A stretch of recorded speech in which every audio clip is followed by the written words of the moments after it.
Okay, so we are live and we are here with a day of light and love, a day that was put together. I'm Jeanne Fritch. I'm hosting the event, and the event really is for the contributors to bring their genius, to bring their expertise, to bring their enlightenment in this subject of bringing light and love into people's lives. And during this time of the year, oftentimes we notice, what is it? The end of the year, I think we take score maybe a little bit of where we are, where we thought we would be. And sometimes holidays like Christmas are very telling in that way. You might have been living in a situation and it's going backwards, and you're noticing it because it's what we do, right? We have expectations during this time of the year. So this event is brought so many different contributors, and they each have their own unique voice, and they have their own unique journey. Interestingly, there's so much overlap between what everybody has shared, but I am incredibly honored to introduce Katerina Satori to you.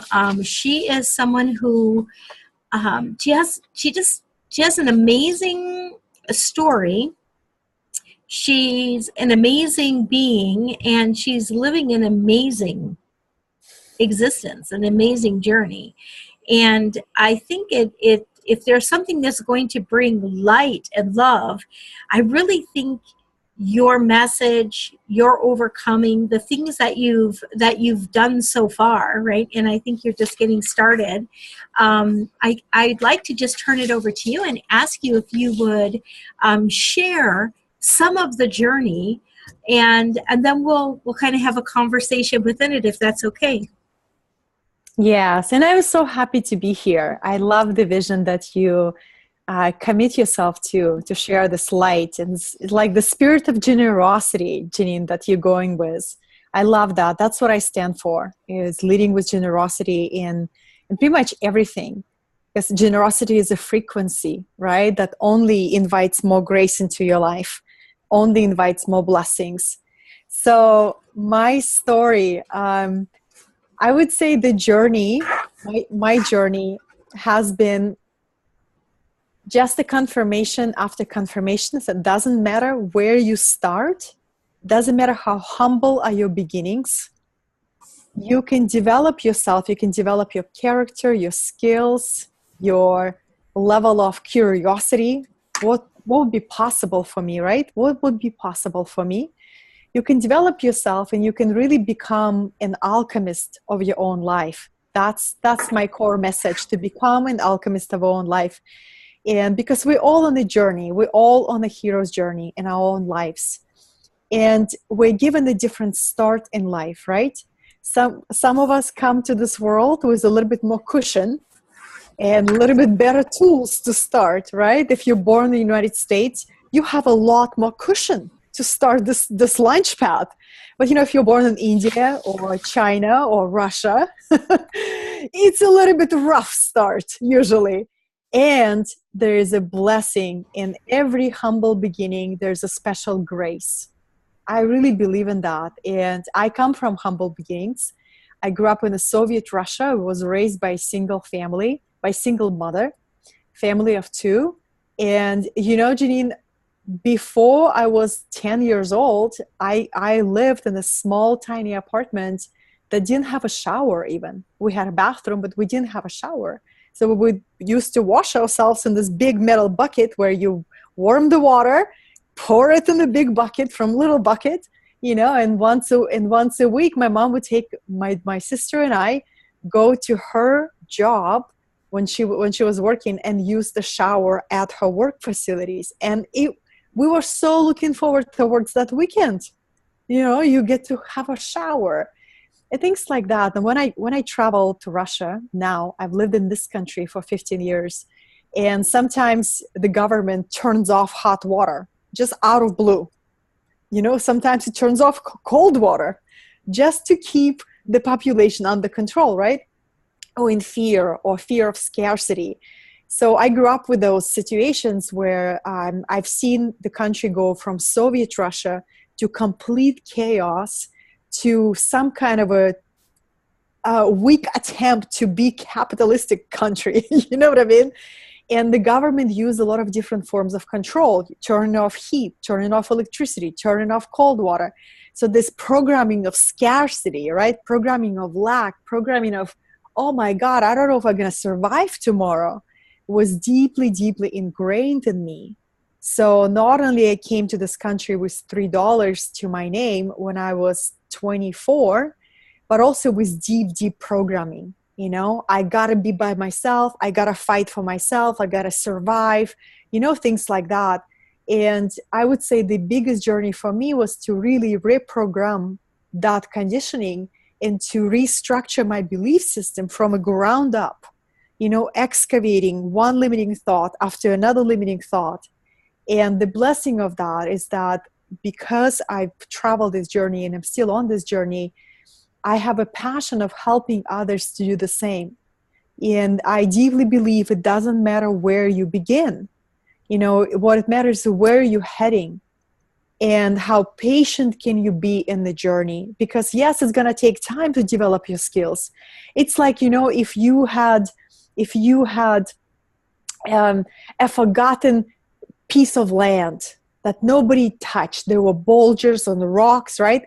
And your dream to turn that piece of land into a magical garden, like a Zen garden, it's going to take some time. It's going to take some years, right?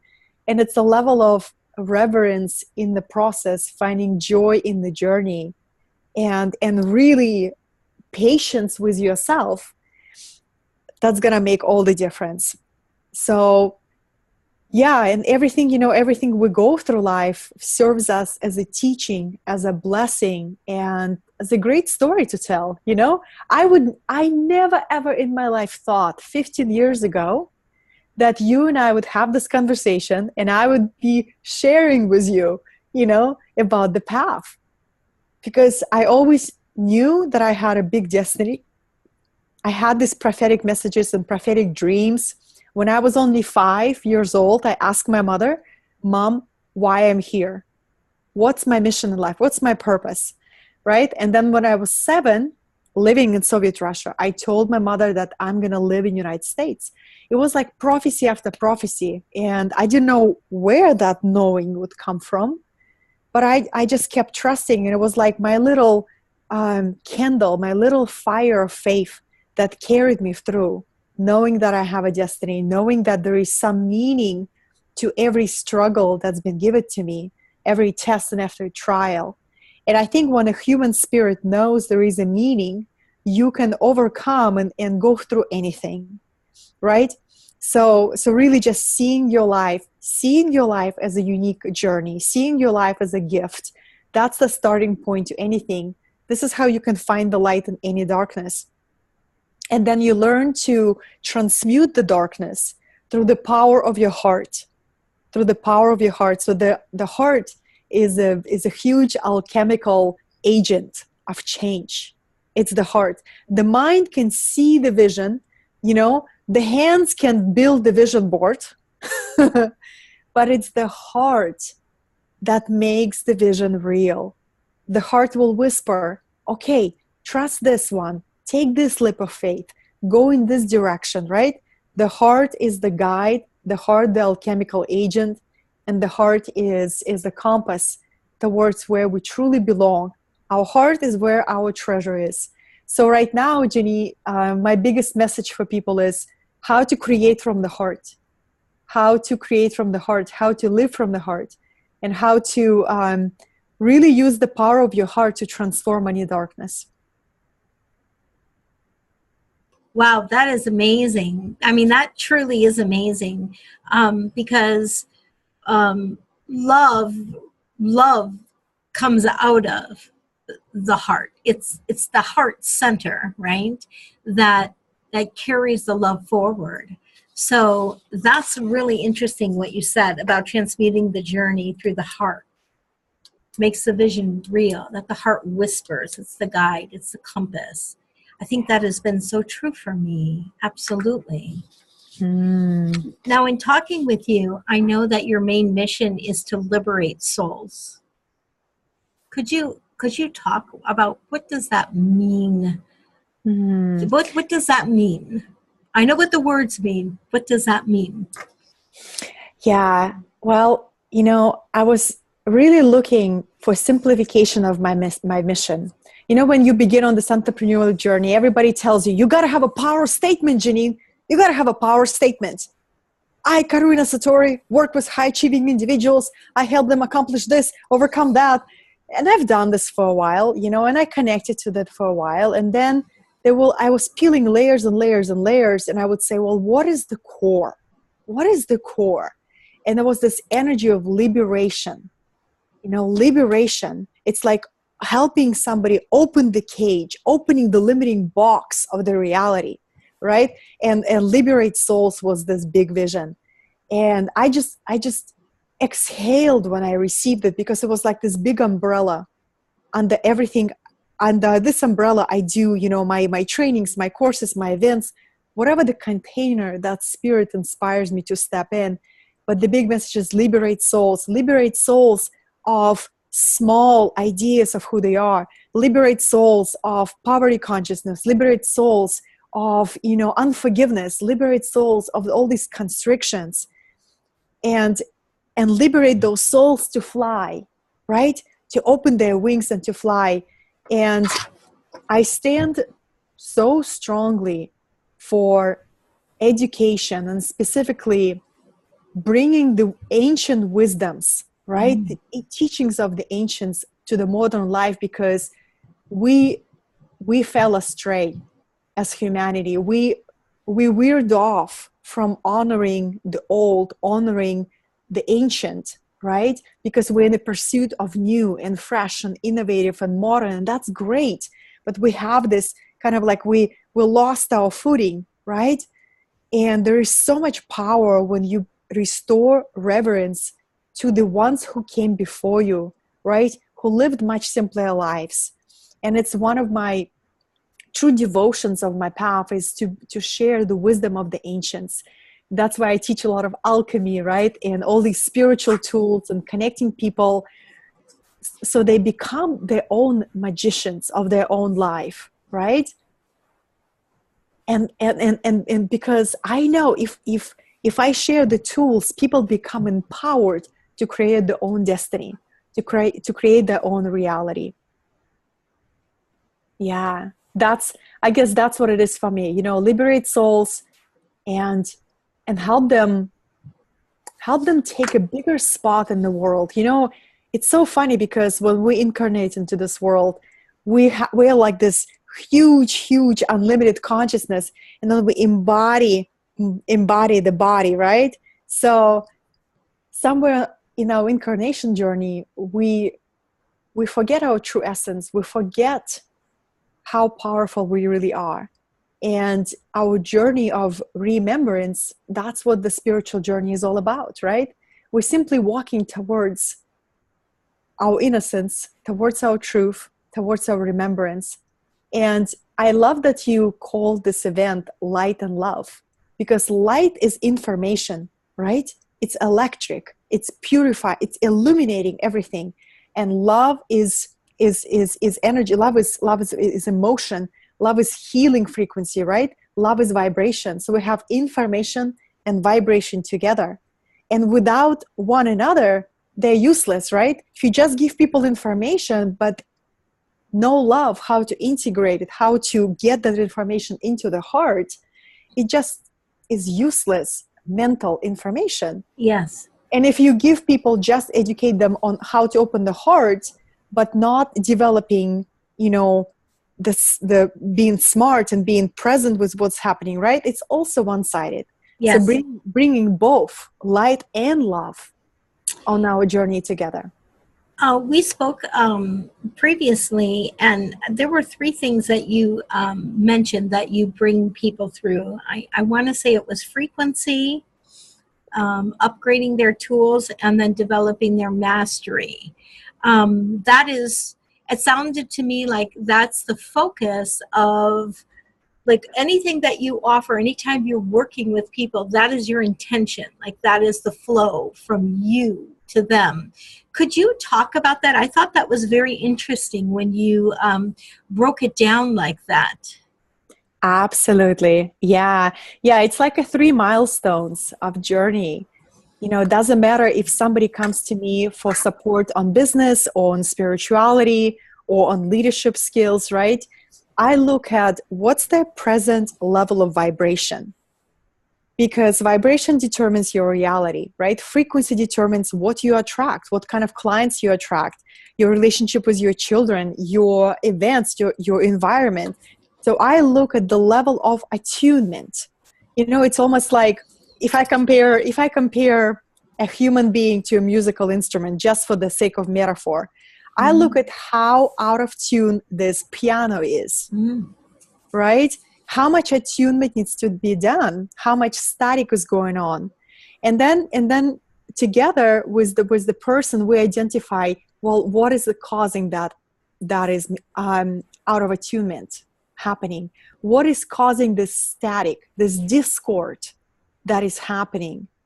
Because when the static and discord is happening, what happens, it's hard to hear the truth of your heart. It's hard to hear the sound of your soul, right? The call of your soul. All you hear is the worry and noisy mind, like a static. So the very first thing is like tuning that up, right? Clearing the vibration, attuning them, aligning them with their true soul's frequency, because every one of us have unique soul frequency, right? Our own unique song. Like every soul came here to sing a special song, and it's for us to discover what that song is. And and I see my work as helping that person to, first of all, even believe that they have a special song, right? And then find it, and then learn to sing it, and then find the courage to offer that song into the world. Wow. Yeah. So that's kind of metaphorically That's a speaking. beautiful metaphor. That is a great explanation. Absolutely. Then when you talked about upgrading their tools, Yes.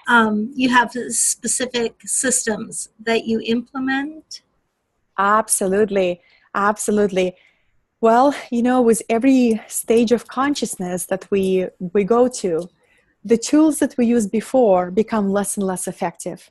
Otherwise, this life would be so boring, right? Otherwise, we would be cavemen, still using those tools, still, cooking that wild duck in the fire. It doesn't work like that. Thank God. So I often see myself as a transition person. Spirit sends me people when they're ready to go to a next level of consciousness. And I take them from one shore to the another shore, right? And to upgrade their tools, once again, depending on what this person needs. But usually across the board, everybody will benefit to upgrade their language, from language of limitation to language of mastery and manifestation. Everybody can upgrade their relationship with their archetypes. Are they run by these patterns of psychic, or they're working with archetypes as their allies, right? Super, super powerful work. And most people greatly benefit by upgrading how they're using manifestation process, right? How are they creating from the heart that only sees unity, or they're only creating from the will and from the mind that will absolutely create duality, both good and bad. So there's different tools, but definitely language, archetypal work, some healing work usually involved, through the next level of consciousness, alchemy, soul alchemy, all of these different tools. It depends if I work with somebody on a soul level, because I also work with people on business. And on business, usually every level of consciousness will require you to upgrade the way you articulate yourself, the way you communicate, the way you build relationships, the way you lead, right? All of these tools we can upgrade in our approaches as well. Interesting. How does that fit into leadership? Well, I believe leaders are ultimate students. they never see themselves that they arrived, because the worst place to do is to rest on your laurels. You know, that's the place where you really don't rest. So leaders, for me, leaders walk amongst the people, you know, like Jesus did when he gave us an example. Since we're celebrating his birthday, might as well remember the guy, right? Christ consciousness. When he was in body, he was walking amongst people. And I believe this is what we're invited to as well, to be closer to people, to walk amongst the people, and to really be with the people. So a good leader knows and listens. The good leader is the ultimate listener. He listens between the lines, between what is unsaid. So I would say good leadership is built on these three things. And it's interesting that you asked me this. I'm just working and opening up. You're the first one I'm telling this publicly. I am just opening up to this idea of expressing my message in a whole new way that is going to stretch my comfort zone, because it's easy for me to be on video, you know, video, I'm very, very comfortable. Audio, not so much. So I am launching my very first leadership podcast. Nice. That's going to be called Visionary Hearts. Mm. Visionary Hearts. And you're the first one I shared this publicly. Wow. Thank you. The word is out now. Can't back out of it, right? No. But I was contemplating on what kind of leadership is a virtuous leadership, right? Mm. The world needs virtuous leaders. And I found another triangle, and this leadership that based on devotion, forgiveness, and transparency. Wow. I would follow a leader who embodies that. Absolutely. Right? Mm-hmm. Yeah. Absolutely. That's amazing. Very good stuff. So you've been contemplating this for a little bit. Or No. did it just come as a bolt? Just comes in. It just comes in. Yeah. Well, all these concepts, yeah, I walk with them. I walk with them in my heart, and I contemplate on them.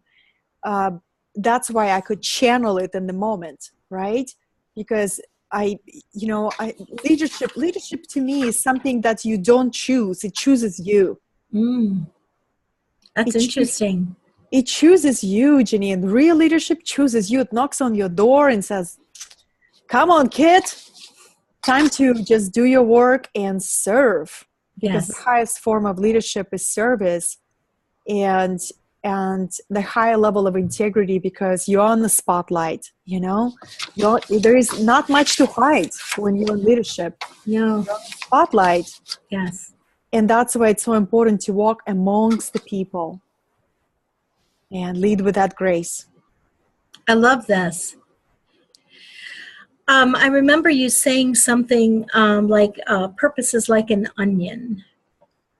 Could you just talk about that? I feel like people who I often feel that people that go through that gap, or sometimes it feels like a void, but it's that gap, and whatever it is, sometimes it's a birthday that, there's like mile markers, they're just of this world, but we are programmed to measure ourselves against them, right?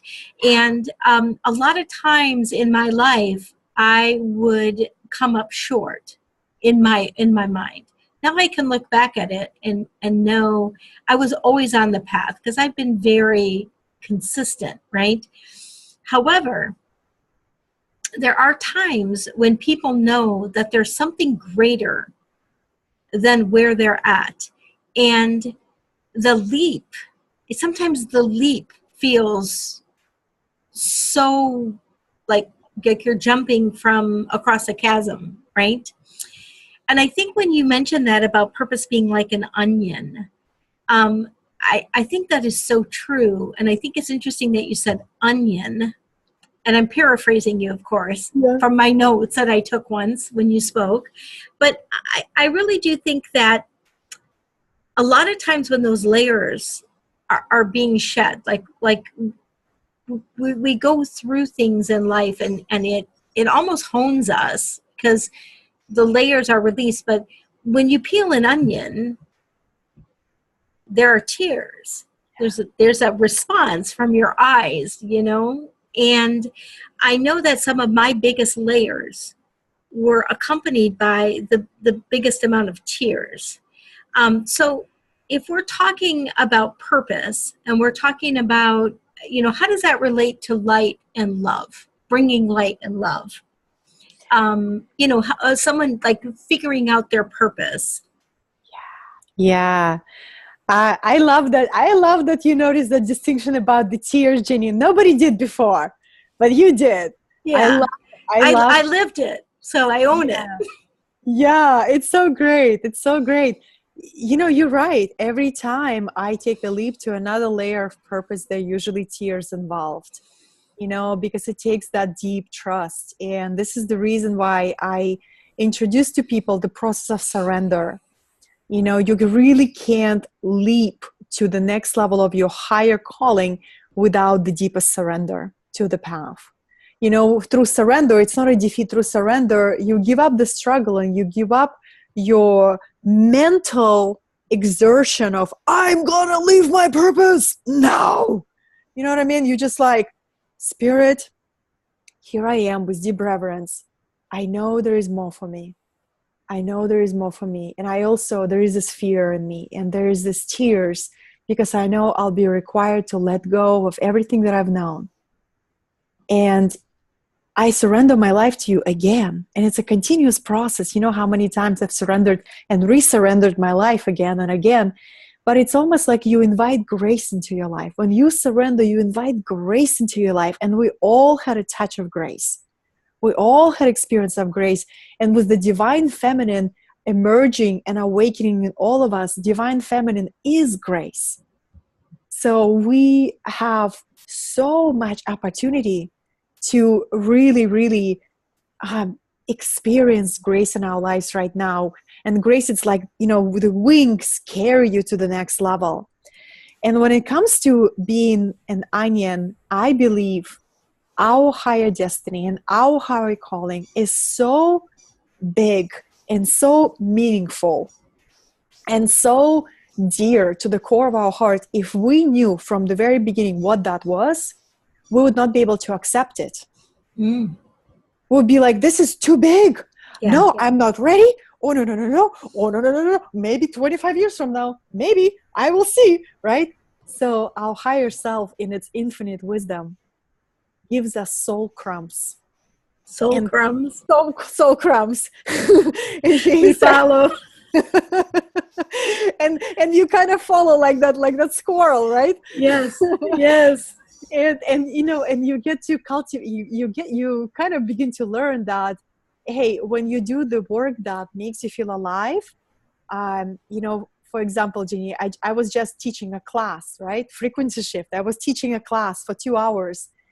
And before the class, my body was feeling physically low, right? Yes. And I knew the moment I step in a container of doing my soul work, it's not Katerina, the human, it's the soul steps in. Yes. Who?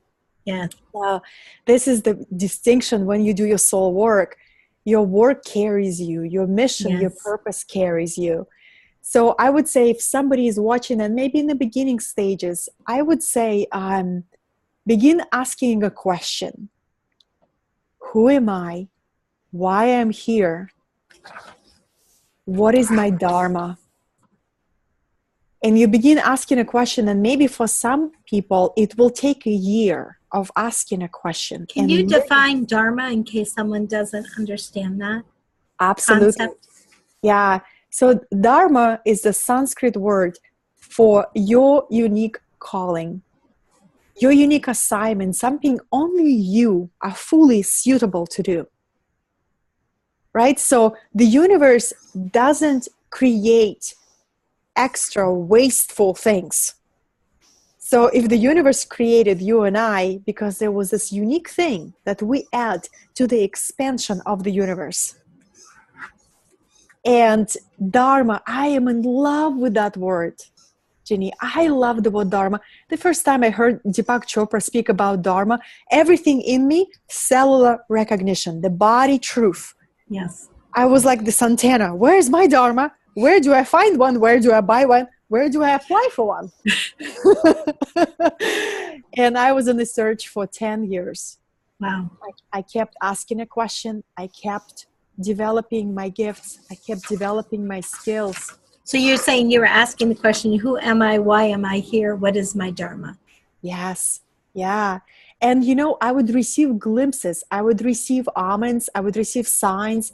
I would receive glimpses of in my dreams, and I would go and let's say I would take a class, a particular subject, and everything would lit up in me. And I would say, well, I don't see myself doing this thing for the rest of my life, but I think it's part of my work. Yeah. And it's almost like collecting those Lego pieces or unpeeling an onion. And, when I stepped on my path of service, I launched the very first brand was wellness brand, right? I was helping people with their bodies. And that was the outer layer of my true purpose. It was absolutely my Dharma at that time. But then I had to peel it back, let it go. There were some tears of letting go. And I stepped into a deeper layer and deeper layer and deeper layer. And then finally it's here.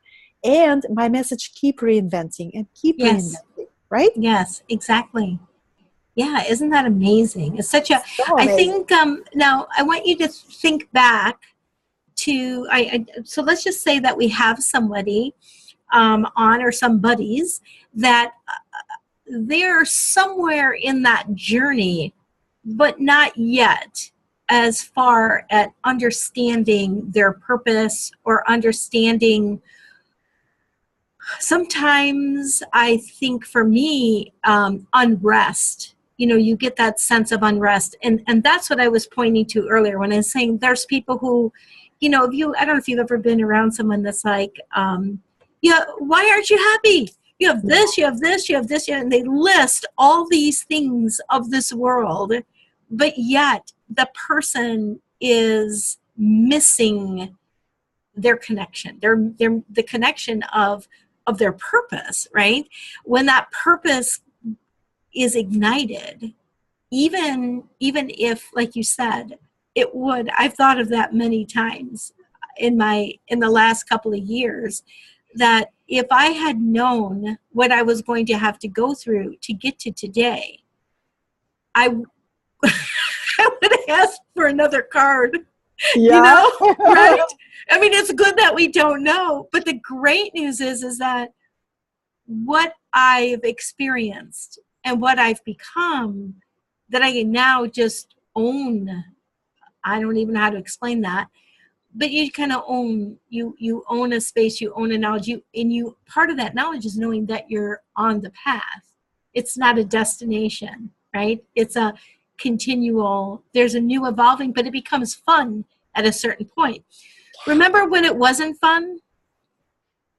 Can you remember, was it ever not fun for you? Was it ever difficult or kind of occluded? So let's say there's someone that's there, like they sense that there's something that they need to be connected to, or something more, there's something missing, but they cannot even start to peel. And I know you gave these, these questions.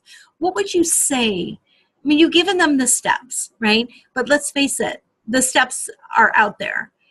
What will ignite? What could you say to them to make it okay? To light the fire. If I am about to light the fire, I may not make things okay.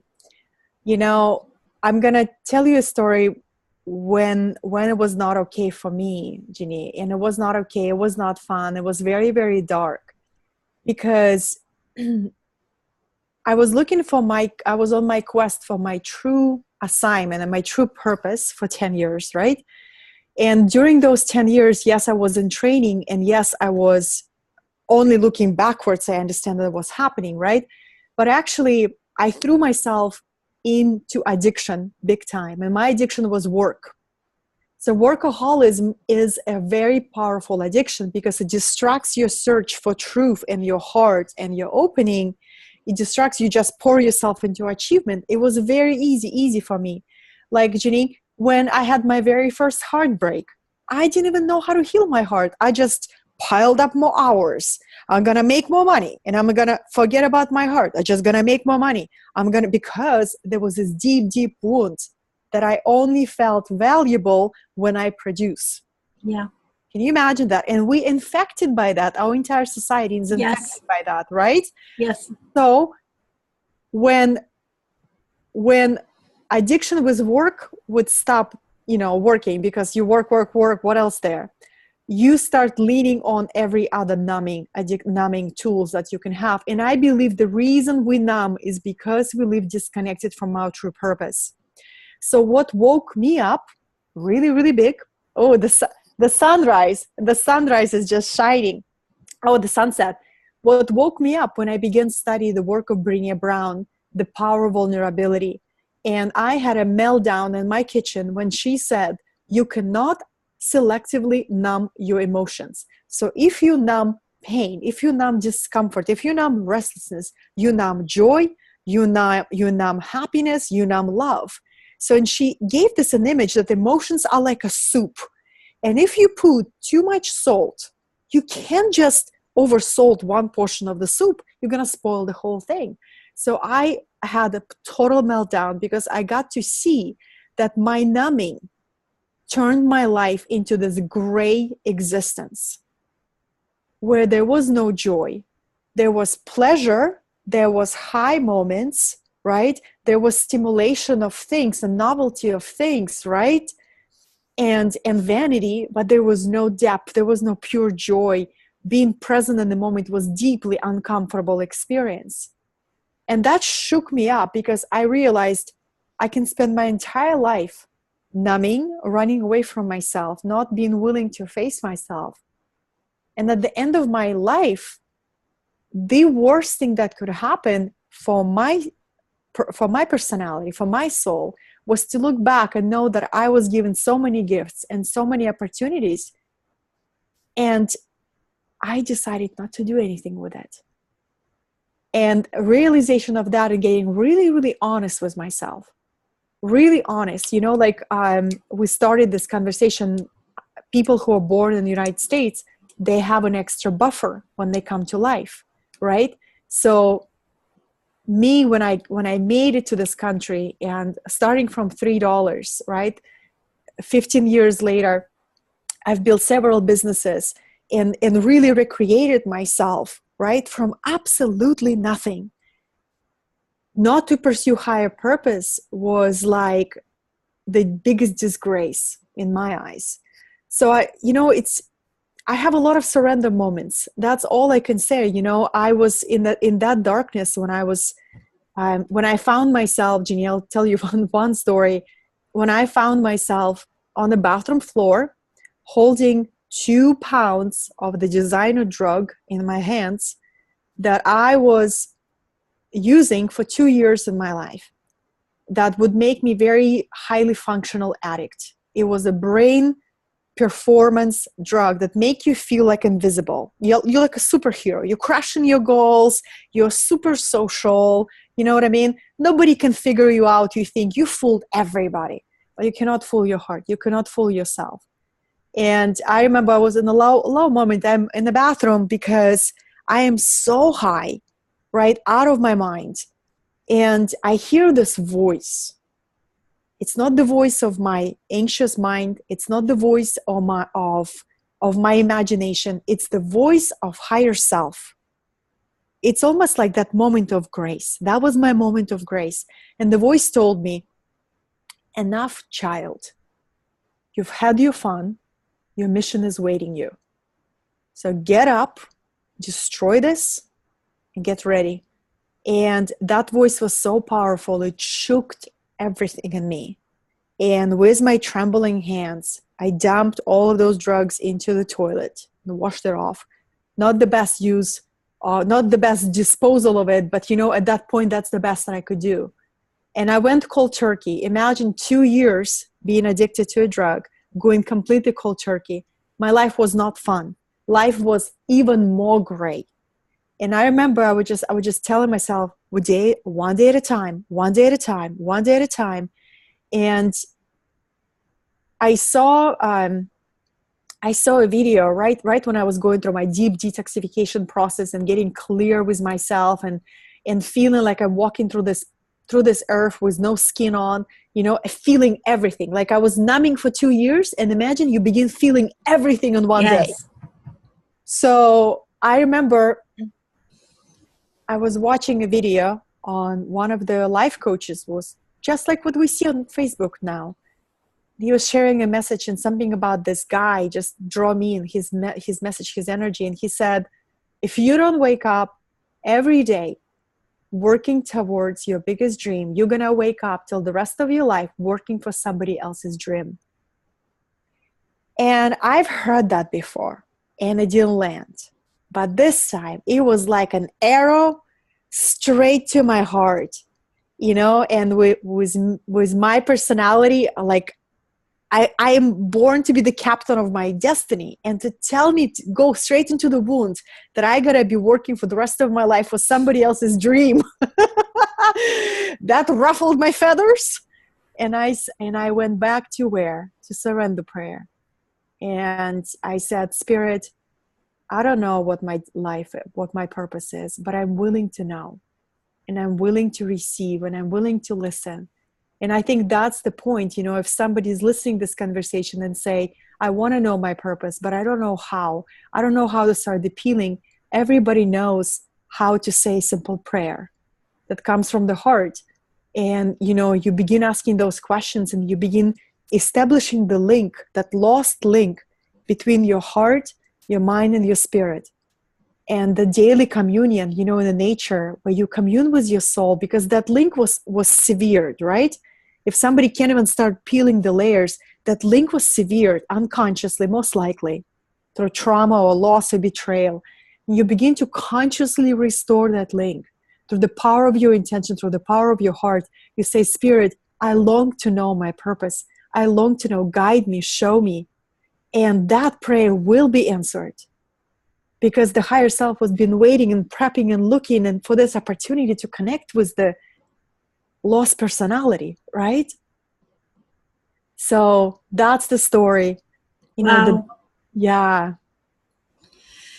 Wow, very powerful. Well, we're heading into a new year.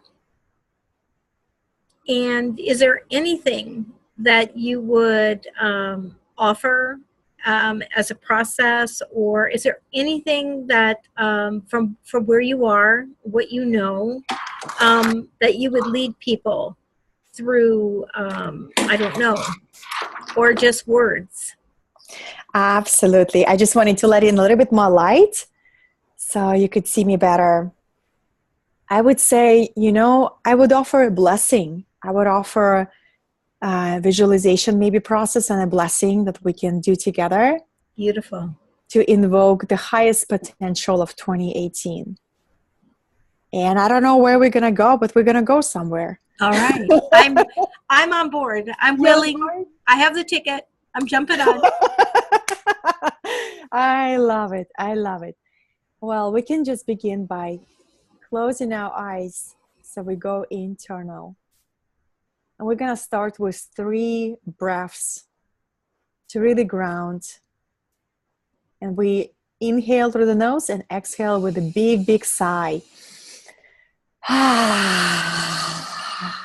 And shake it all up, shake it all up. Been sitting for too long. Inhale.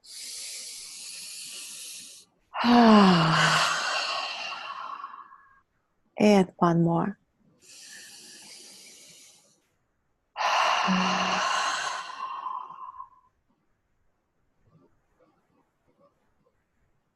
And we begin by imagining that you can step into the most peaceful place. It could be your favorite garden. It could be your favorite beach. Or it could be top of the mountain. It's your peaceful place where you can be 100% natural, peaceful, centered, and authentic. Nothing to hide, nothing to prove. Here you are, open and willing.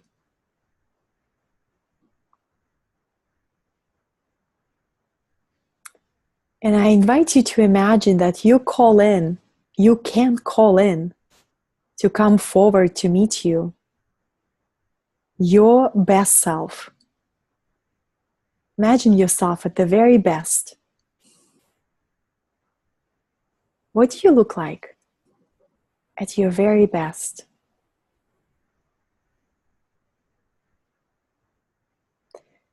So you can see a shape, or you can see the image of you, but at your highest potential. Some people see colors. Whatever you're going to see, it's your process. But just imagine you see your very best self walking towards you on the beach or on the mountain, on the field of wildflowers. And you're meeting your best self and you're like, wow, best self, you look amazing. Wow, you look really, really good. And you look at the clothes your best self wears. And you look at how your best self stands with that beautiful posture. And then you look at your best self's eyes. And all you see is this pure energy, innocence, acceptance, love. And you hold the gaze with your best self.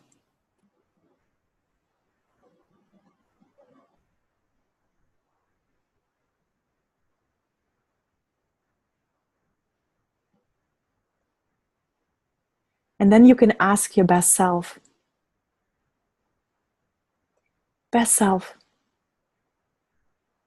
what is the message for me today?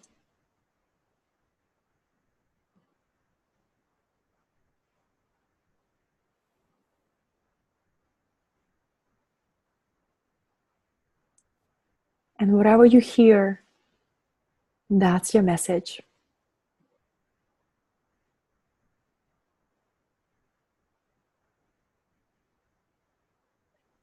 And once you receive that message, ask another question.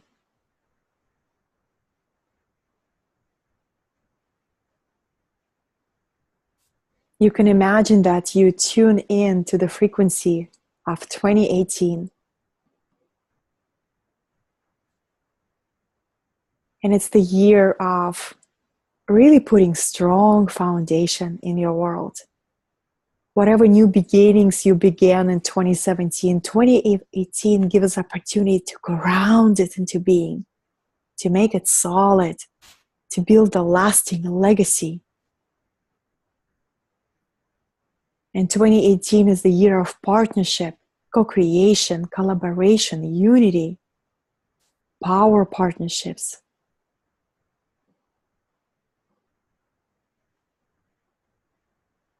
So you can look at your best self eyes and ask your best self, who do I need to become? Who do I need to become to make 2018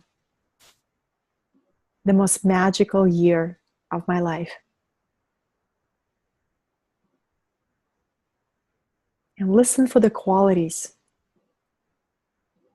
of your essence that are ready to sprout when you ask that question.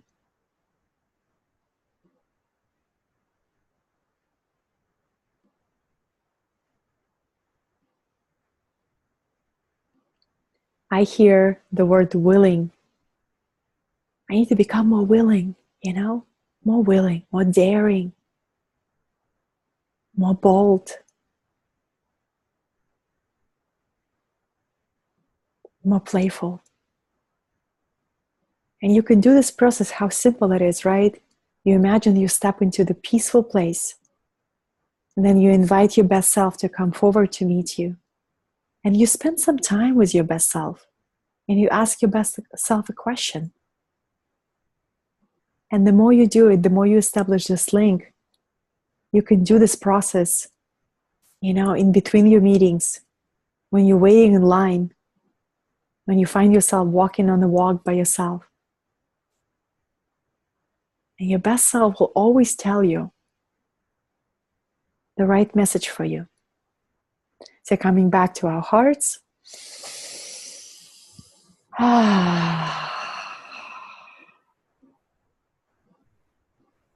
maybe feeling gratitude for your best self, for this experience. And when you're ready, you can open your eyes.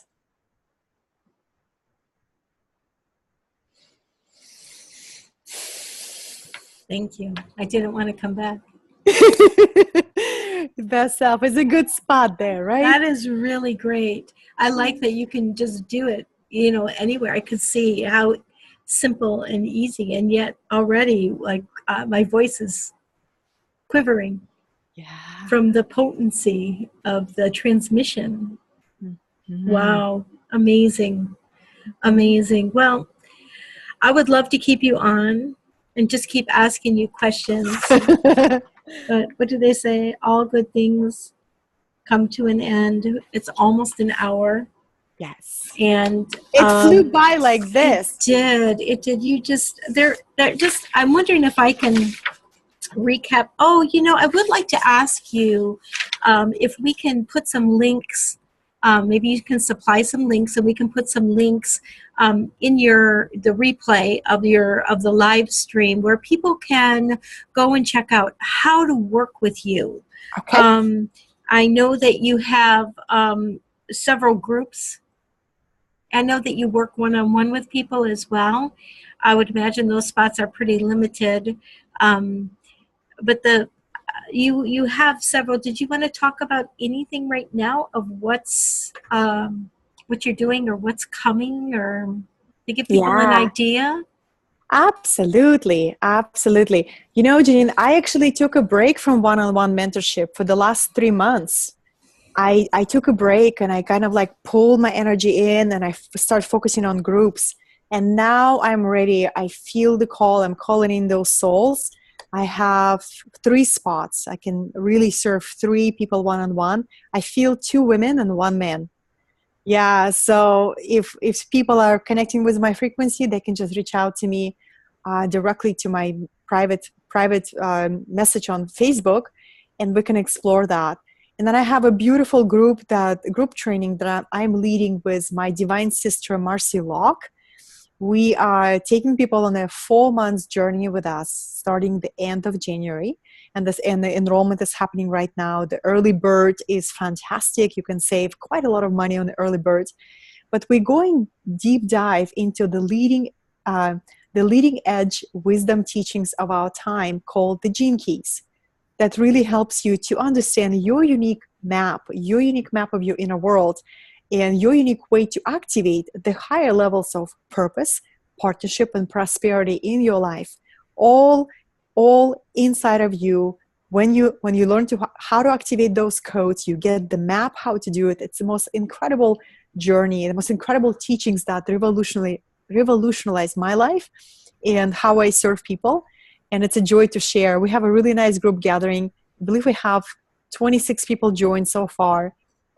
We have spots for now, a little bit more. We're not going to make it too big because I like the intimacy of the group, like 50 people is 50, 75 maybe. But so I will share the links for that. That's like my Beautiful. Focus on growing it. And but I'm very easy to reach. If people reach out to me through the private Facebook message, I will respond. I'll open a conversation and I'll direct them from there. Yes. Beautiful. Thank you. This was such a beautiful time. Really. Yes, me too. Enchanting. Absolutely enchanting. I always feel enchanted when I have a conversation with you, and I value that. So thank you very much. I so enjoyed. You're such a fantastic conversationalist. And it was so effortlessly and easy and joyful. The hour went by so fast. We'll have to do it again. Absolutely. We'll have to do it again. Absolutely. Yes. All right. But thank you very much. You're so welcome. And blessings and happy holidays. And much love.